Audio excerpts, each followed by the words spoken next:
인자가 올 것이기 때문이다. 인자가 올 것이기 때문이다. 라는 제목으로 말씀을 나누도록 하겠습니다. 신경환 목사님의 매일 아침 1분이란 책을 보면 이런 이야기가 나옵니다. 힐렐이라고 하는 유대인의 아주 유명한 랍비에게 어떤 사람이 찾아가서 물었다고 합니다. 당신이 그렇게 유능하고 능력 있는 율법 교사라면 나에게 율법의 전체를 한 번에 이해할 수 있게 설명해 보라. 이렇게 이야기했다는 겁니다. 그러자 유대교 랍비였던 힐렐이 이렇게 말했다고 합니다. 당신이 하기 싫은 걸 남에게 시키지 마시오. 이게 율법 전체입니다. 라고요. 어, 상당히 지혜로운 답변이라고 생각합니다. 세상의 것들은 내가 좋으면 남도 좋은 것이고 내가 싫으면 남도 싫은 겁니다. 사람들이 욕심을 내는 것은 다 비슷하기 때문입니다. 그렇다면 예수님을 믿는 사람들에게 좋은 것이란 무엇일까요? 어떤 분들은 영어 단어를 가지고 재미있게 설명을 했습니다. 영어로 좋다라는 뜻의 good에서 하나님을 뜻하는 god를 빼면 0만 남으니까 아무것도 아니다. 그런데 반대로 아무것도 아닌 0에서 하나님을 더하면 좋은 것이 된다는 겁니다. 그럴듯한 이야기죠. 우리 인생에 좋은 것은 하나님을 빼고 생각할 수 없습니다. 좋다, 나쁘다의 기준 역시 사람이 아니라 하나님이 되어야 한다는 점입니다. 겉으로 보기에 아무리 경건하고 신앙생활을 잘하는 것처럼 보여도 그 중심에 하나님이 없이 자기 자신만을 위한 삶을 산다라면 그들의 정성이 아무리 많다 해도 또 그들의 노력이 뛰어나다 해도 하나님이 없이는 아무 의미가 없는 것입니다. 우리는 지난 한 달간 북왕국 이스라엘이 하나님 없이 번영했을 때 왜 실패하게 되었는가를 예언서를 통해서 살펴보았습니다. 오늘 말씀 역시 하나님으로부터 멀어진 남왕국 유다 사람들에게 주신 경고의 말씀으로 시작됩니다. 첫 번째 본문인 이사야 1장 11절부터 12절 말씀을 보시면 특히 12절에 하나님께서 너희가 나의 앞에 보이러 오지만 이렇게 말씀하고 있습니다. 너희가 나의 앞에 보이러 오지만 본래의 뜻은 나의 얼굴을 보기 위해입니다. 자, 사람들이 하나님의 얼굴을 보기 위해 모였지만 하나님께서 그것을 원하지 않는다. 오히려 나의 뜰만 밟을 뿐이다. 그냥 마당만 밟고 지나간다라고 이야기합니다. 이것은 헛걸음을 했다라는 겁니다. 세상의 창조주이신 하나님께서 인간이 아무리 많은 재물을 드린다 한들 그것을 가지고 기뻐하시겠습니까? 또 사람이 아무리 많이 능력이 아무리 많고 지식이 뛰어나다 해도 하나님보다 더 위대한 사람이 있을 수가 있습니까? 하나님께서 기뻐하시는 것은 하나님을 주인으로 고백하는 자들의 그 믿음의 고백일 뿐이라는 점입니다. 그런데 오늘 말씀 속에 등장하는 남한국 사람들은 어떨까요? 13절부터 15절 말씀은 이렇게 되어 있습니다. 13절 말씀을 보면 다시는 헛된 재물을 가져오지 말아라. 다 쓸모없는 것들이다. 분양하는 것도 나에게는 역겹고 초하루와 안식일과 대회로 모이는 것도 참을 수 없으며 거룩한 집회를 열어놓고 못된 짓도 함께하는 것을 내가 더 이상 견딜 수 없다. 자, 북왕국 이스라엘에게 주셨던 경고의 메시지와 동일합니다. 자, 북왕국이 전성기였을 때 그들의 잘못을 하나님께서는 두 가지로 말씀하셨죠. 첫째는 이웃을 돌보지 않는 것이었고, 둘째는 예배가 타락했다라는 것이었습니다. 그런데 이 이사야 1장 13절 말씀에도 그들은 역시 이웃을 돌아보지 않을 뿐만이 아니라 하나님 앞에 나아가는 그 예배조차도 타락되어 있었다라는 겁니다. 자, 13절에 그런 재물이 쓸모없는 것이다 말씀하시고 또 재물을 태워드리는 향도 역겹다 이렇게 말씀하신 하나님께서는 14절에서는 예배를 하겠다고 모이는 날도 나는 보고 싶지 않다 이렇게 말씀하고 있습니다. 무슨 뜻일까요? 예배와 제사가 타락했다는 것을 이야기합니다. 심지어 15절에서는 내가 기도해도 듣지 않겠다 이렇게 말씀하고 있습니다. 왜 하나님께서 이렇게 말씀하실까요? 그건 그들의 손에 피가 가득하기 때문이다. 하나님을 사랑한다 하면서도 그들과 함께 있는 이웃들에 대한 그 희생을 강요하고 그들을 억압하고 핍박했던 그 모습을 하나님께서는 기뻐하시지 않는다는 것입니다. 자, 여기서 말하는 피는 누군가를 죽인 그런 아주 범죄를 포함해서 또 하나님 앞에 하나님을 외면하고 살았던 모든 범죄의 행위들을 총망라하는 것입니다. 다른 사람들로 하여금 피눈물을 흘리게 하고서 하나님 앞에 아무렇지도 않게 나오는 모습이 바로 역겨운 일이라는 겁니다. 그러면서 옳은 일이 무엇인지, 하나님께서 기뻐하시는 참된 신앙인의 삶이 무엇인지에 대해서 17절에 이렇게 말씀하십니다. 옳은 일을 하는 것을 배워라. 정의를 찾아라. 억압받는 사람들을 도와주어라. 고아의 송사를 변호하고 과부의 송사를 변론하여 주어라. 자, 억압받는 사람, 고아, 과부, 어떻습니까? 당시 약자를 대표하는 것입니다. 하나님께서는 이사야 선지자를 통해서 주신 옳은 일, 정의로운 일이라는 게 결국 정성 가득한 어떤 종교적 행위가 아니라 내가 할 수 있는 힘껏 누군가를 돌보는 것임을 알려주고 계십니다. 19절부터 20절 말씀을 보면 또 이렇게 되어 있습니다. 너희가 기꺼이 하려는 마음으로 순종하면 땅에서 나는 가장 좋은 소산을 먹을 것이다. 그러나 너희가 거절하고 배반하면 칼날이 너희를 삼킬 것이다. 이것은 주님께서 친히 하신 말씀이다. 자, 굉장히 무서운 경고를 하죠. 19절에 소산을 먹을 것이다. 이렇게 말했지만 그렇지 않은 경우에는 칼날이 너희를 삼킬 것이다. 즉, 생명과 죽음을 대조시키고 있는 겁니다. 삶의 중심에 하나님을 두면 살 수 있지만 그렇지 못하면 죽을 수밖에 없다는 겁니다. 그렇다면 인간이 하나님께 순종하지 않고 이웃을 돕지 않는 이유가 무엇일까요? 여전히 자기 자신이 삶의 주인이 되어 있기 때문입니다. 내 생각과 계획과 경험과 의지만 가득한 사람은 누구를 만나도 만족이 없고 늘 비교하고 불평할 뿐입니다. 디트리 보네포 목사님은 타인을 위한 그리스도인으로 살 수 있을까라는 책에서 사랑을 두 가지로 이야기합니다. 하나는 자기애적인 사랑이고 다른 하나는 참된 사랑인데, 자, 자기를 사랑하는 사랑과 참된 사랑.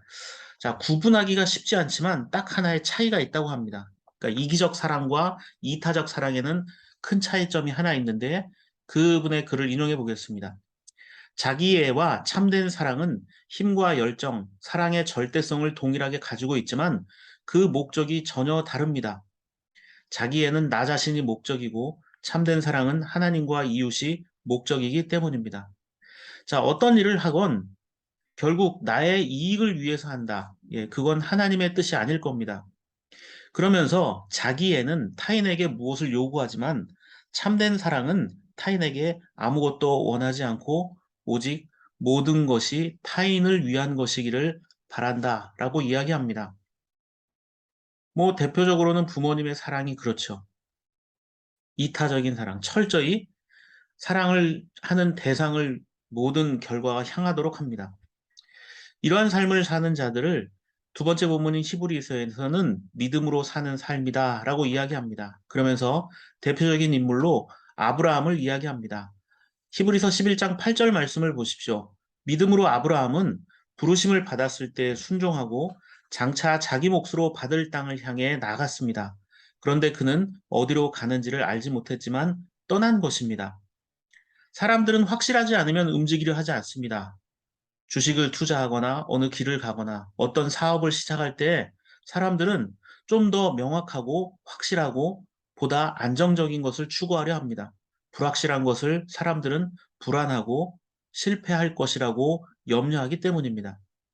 더군다나 내가 어떤 지역에서 자리를 잘 잡고 살고 있는데 거기를 떠나서 낯선 곳으로 가기란 더 어렵습니다. 불안하기 때문이죠. 그런데 아브라함은 하나님께서 부르셨을 때 어디로 가는지 몰랐지만 떠났다. 이렇게 이야기하고 있습니다. 자, 아브라함이 떠날 수 있었던 이유는 무엇일까요? 15절, 16절 보면 그들이 만일 떠나온 곳을 생각하고 있었더라면 돌아갈 기회가 있었을 것입니다. 그러나 사실은 그들은 더 좋은 것을 동경하고 있었던 것입니다. 그것은 곧 하늘의 고향입니다. 아브라함은 고향으로 갈 기회가 얼마든지 있었음에도 불구하고 돌아가지 않은 이유가 무엇이냐면 더 좋은 것을 찾았기 때문이다라고 말합니다. 16절에서는 그것을 하늘의 고향이라고 말하는데요. 이건 일종의 상징입니다. 하늘이라고 하니까 마치 죽어서 가는 천국을 말하는 것인가 생각할 수 있는데 그건 아닙니다. 성경을 보면 아브라함은 본래 살던 곳에서 꽤 부유하게 떵떵거리며 살았던 사람입니다. 재물과 권력 그리고 기반이 탄탄했던 사람이었습니다.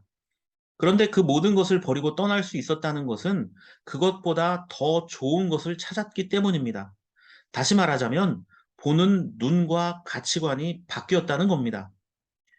여러분은 꼰대라는 말을 들어보신 적이 있을 겁니다. 꼰대. 뭐 직장이나 사회적 관계에서 지위가 높은 사람이 아랫사람에게 해는 소위 갑질 같은 거죠. 뭐 쉬면서 하게 그랬는데 쉬고 있는데 오셨잖아요. 뭐 회사에 바라는 점이 있나? 그러니까 이런 거 안 물어보는 거예요. 뭐 이런 것들. 자, 이것은 뭐 그냥 웃으면서 넘어갈 수 있는 장면이지만 실제 나에게 이런 일이 벌어진다고 하면 얼마나 괴롭겠습니까? 그런데 이런 꼰대 짓은 직장뿐만이 아니라 장사를 하는 저 같은 사람도 경험할 때가 있습니다. 손님 중에도 꼰대가 있습니다. 장사를 하다 보면 다양한 손님을 만나게 됩니다. 그런데 가끔 오시는 남자 손님 중에 저에게 반말도 아니고 존댓말도 아닌 아주 짧은 말투를 사용하는 손님이 있었습니다. 저도 사람인지라 그런 애매한 반말과 존댓말의 이 중간인 반존말 화법을 구사하는 사람을 만나면 기분이 좀 별로입니다. 한 번은 이분이 골프 복장을 하고 와서 떡을 구매하시기에 오늘은 운동 가시나요? 하고 물으면 예, 하고 짧게 말합니다. 그런데 어느 날은 혼자 와서 평소보다 떡을 더 많이 구매하는 겁니다. 저는 예의상 물어봤습니다. 오늘은 누구에게 선물을 주시나 봅니다. 라고 했더니 역시 짧은 말로 병원에 이렇게 이야기하는 겁니다. 궁금해진 저는 또 한 번 물어봤습니다. 누가 아프신가 보죠? 그랬더니 이분은 평소와 다르게 좀 정중하게 답변을 하기 시작했습니다. 사실은요 하면서 저에게 이야기했는데 그 짧은 대화의 내용이 뭐였냐면 군대까지 다녀왔던 아들이 교통사고를 당해서 식물인간이 되었다는 겁니다. 의사들 말로는 이제 살아도 장애를 가지고 살 수밖에 없을 것이다. 오랜 시간 의식도 없다가 이제 겨우 엄마 아빠를 몇 달 만에 알아보기 시작했다면서 휴대전화를 꺼내서 아들 사진을 보여주었습니다. 정말 멋지게 생기고 건강한 아들의 모습. 그래서 제가 그 사진을 보고 아들이 정말 잘생겼다고 말하자 그 아저씨가 웃었습니다. 아들을 돌보는 병원분들에게 이 떡을 주려고 사는 거라고 했습니다.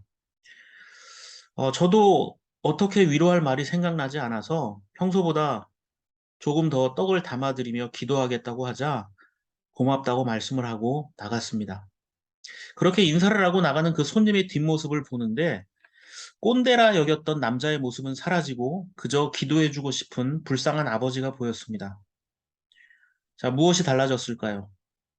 제가 보는 눈이 바뀌니까 그냥 불편하고 피하고 싶었던 그 사람이 너무나 불쌍하고 기도해주고 싶은 사람으로 보였습니다. 매장에 물건을 사러 왔다가 가는 손님과 몇 마디 대화만 해도 그들의 사정을 듣기만 해도 보는 눈이 달라지는데 하물며 우리를 창조하신 하나님을 진지하게 만나면 사람의 가치관이 어떻게 변하겠습니까? 사람은 자신이 가치가 있다고 여기면 남들이 아깝다고 낭비라고 하는 것들을 얼마든지 할 수가 있습니다. 아브라함은 가치관이 변한 사람입니다. 어떻게 변했을까요? 자기중심적으로 살던 그 아브라함은 하나님 중심으로 살기 시작한 겁니다. 그렇기 때문에 익숙했던 곳에서 떠날 수 있었습니다. 그것을 성경은 믿음으로라고 이야기합니다. 예수님은 세 번째 본문인 누가복음 12장 32절부터 40절에서 하나님 중심의 삶이 무엇인지에 대해 구체적으로 설명하고 있습니다. 36절부터 35절에서 36절 말씀을 보십시오. 너희는 허리에 띠를 띠고 등불을 켜놓고 있어라. 마치 주인이 혼자 잔치에서 돌아와서 문을 두드릴 때에 곧 열어주려고 대기하고 있는 사람들과 같이 되어라. 자, 35절은 두 가지 행동을 요구하고 있습니다. 첫째는 허리에 띠를 띠라는 겁니다. 허리에 띠를 띠라. 이것은 유대인들의 복식을 이해하면 알 수 있습니다. 유대인들은 통으로 된 옷을 입었습니다. 그래서 움직일 때 옷이 너풀거리기 마련이죠. 뭐 교회에서 입는 성가대 가운을 입고 축구를 한다고 한번 생각해 보십시오. 움직이기 편하려면 옷을 이제 곳곳을 싸매야 할 겁니다. 그래서 허리에 띠를 띈다라는 건 무언가 움직일 수 있는, 일할 수 있는 준비를 하라는 겁니다. 두 번째는 등불을 켜놓고 있어라 이렇게 말씀하고 있죠. 등불을 켜는 이유가 36절에 나오는데 주인이 혼인잔치에서 돌아와 문을 두드릴 때 곧 열어주려고 대기하는 사람처럼 하라는 겁니다. 자, 주인이 혼인잔치에서 돌아오는데 깜깜한 밤에 돌아온다는 겁니다. 이건 당시에 결혼 풍습을 알면 쉽게 이해할 수 있는 말인데요. 유대인들은 결혼식 전날에 신랑과 신부가 금식을 합니다. 그리고 금식이 끝나는 시간에 맞춰서 결혼식이 진행되기 때문에 주로 늦은 밤이 됩니다. 그래서 함께 음식을 먹으면서 결혼식 파티를 하는 거죠. 우리나라 같으면 보통 30분에서 1시간이면 모든 결혼 예식이 끝나고 사진까지 찍지만 유대인들은 철야로 결혼식을 진행했습니다. 굉장히 중요한 축제로 여겼기 때문이죠. 밤을 지새우며 노래하고 춤추고 잔치를 하는 셈이죠. 일찍 귀가하는 사람도 한밤중이 될 수밖에 없었습니다. 그렇다면 세 번째 본문의 핵심이 무엇일까요? 대충대충 살다가 주인이 올 때만 잘하면 된다는 말씀인가요? 아닙니다. 주인이 온다. 반드시 온다. 혼인잔치에 간 주인은 반드시 온다. 그런데 그게 언제인지 모르니 준비하고 있어야 한다라는 겁니다. 내 인생에 주인이 있고 그 주인이 반드시 다시 오실 것이다 라는 생각으로 사는 자들은 삶을 낭비하지 않습니다. 그런데 세 번째 본문에서 예수님은 한 가지 이야기를 더 하십니다. 37절을 보십시오. 주인이 와서 종들이 깨어있는 것을 보면 그 종들은 복이 있다. 내가 진정으로 너희에게 말한다. 그 주인이 허리를 동이고 그들을 식탁에 앉히고 곁에 와서 시중들 것이다. 종이 주인을 시중두는 것은 당연한 일입니다. 그런데 예수님 비유에 등장하는 주인은 종을 위해 자신이 오히려 시중을 들어줍니다. 이게 예수님 때나 지금이나 있을 수가 없는 일입니다. 높은 사람이 아랫사람을 섬기는 일은 흔하지 않습니다. 여기서 예수님은 아주 중요한 이야기를 하나 우리에게 전해주고 계십니다. 믿음으로 사는 자들에게 가치관이 변하면 그들이 살아가는 관계조차 새롭게 변화된다는 것을 말씀하고 있는 겁니다. 대접을 받는 것이 성공이라 여기던 자들이 다른 이들을 돕고 대접하는 것이 복이라는 사실을 알게 되는 겁니다. 믿음 안에서 주인과 종의 관계는 사라집니다. 마음에 드는 사람과 그렇지 않은 사람을 구별하지 않게 됩니다. 세상은 편을 가르고 위와 아래를 가르는 일이 일상적입니다. 그러나 주님은 이것을 바꾸셨습니다. 누군가 나의 도움을 필요로 할 때 도울 수 있다면 그게 나보다 높은 신분에 있는 자건, 나보다 많은 것을 가지고 있는 자건, 때로는 뭐 나보다 못한 자이건 상관없습니다. 누군가 나의 도움이 필요할 때 도울 수 있다면 그게 가장 큰 축복이라는 사실을 주님은 설명하고 있습니다. 마태복음 20장 28절 말씀 보십시오. 인자는 섬김을 받으러 온 것이 아니라 섬기러 왔으며 많은 사람을 위하여 자기 목숨을 몸값으로 치러주려고 왔다. 믿음으로 사는 사람은 예수님처럼 섬기는 자가 되어야 합니다. 섬긴다는 것은 무엇일까요? 예수님처럼 죽으란 소리인가요? 예배당에 다니는 사람은 무조건 손해보고 살라는 말씀인가요? 아닙니다. 믿음으로 사는 자들은 다른 이들의 필요에 응답하는 자가 되어야 한다는 겁니다. 믿음으로 섬긴다는 것은 예배에 꼬박꼬박 참석하고 말로만 하나님 믿는다 하는 것이 아닙니다. 조금만 시간을 들이면 인터넷이나 기독교 방송에서 좋은 설교 말씀은 얼마든지 들을 수 있는 시대입니다. 그러나 듣는 것보다 더 중요한 게 있죠. 내 인생의 주인이 예수님이라는 것, 그리고 또 그것을 내 삶으로 드러내야 합니다. 저는 주어진 자리에서 예수의 이름으로 누군가에게 도움을 줄 때 바로 하나님의 영광을 나타내고 섬기는 것이 가능하다고 생각합니다. 어떤 성공한 위치에 올라가야 내가 섬기는 것이 아니라 지금 그대로 그 모습 그대로 섬기는 것 또한 가장 귀하고 하나님께서 기쁨으로 받으신다는 점입니다. 이사야 말씀처럼 종교의 의식과 정성이 있어도 자신을 위한 이기적인 것이라면 믿음의 사람이라 할 수 없습니다. 믿음으로 사는 자는 히브리서 말씀에 등장하는 아브라함처럼 무언가 다른 가치관을 가지고도 또 다른 가치관으로 삶을 살아가는 것을 증명하는 자가 되어야 합니다. 주님은 그것을 가장 잘 보여주셨습니다. 우리들의 삶의 자리에서 한 주간도 믿음으로 하나님과 이웃을 섬기는 저와 여러분들의 삶의 모습이 되기를 바랍니다.